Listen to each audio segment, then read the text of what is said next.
அழகான கிராமத்தின் மறைந்த மந்திரம். மலர்களின் நறுமணத்தால் நிரம்பிய, மலைகள் அரைகுறை தழுவிய ஒரு சிறிய கிராமம் இருந்தது. அந்த கிராமத்தை சிரிப்புக்குன்று என்று அழைப்பார்கள். காரணம், இங்கே வசிக்கும் சிறு குழந்தைகள் எப்போதும் சிரித்துக்கொண்டே இருப்பார்கள்.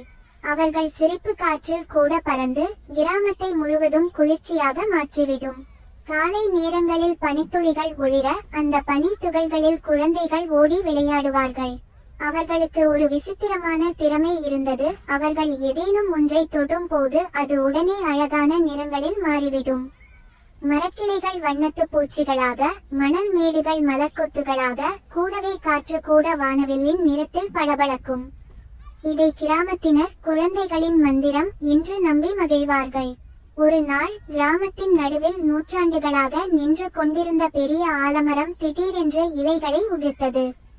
அதன் வேர்கள் உலர்ந்தன. அதன் நிழல் மங்க தொடங்கியது.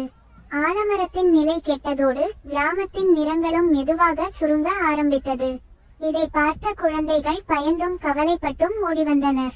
அப்போது சிறுமி ஆனவி சொன்னாள், நம்முடைய மந்திரம் ஆலமரத்திலிருந்து வருகிறதா? இல்ல போனால் நாம் அதை மீண்டும் காப்பாற்ற வேண்டும் என்று. குழந்தைகள் அனைவரும் ஆலமரத்தை சுற்றி நின்று தங்களின் சிறிய கைகளால் அதன் தண்டையும் வேர்களையும் தொட்டனர். ஆனால் எதுவும் நிகழவில்லை. சில குழந்தைகள் அழத் தொடங்கினர். கிராமம் மந்திரத்தை நிரந்தரமாக இழந்துவிட்டதாக அவர்கள் நினைத்தனர்.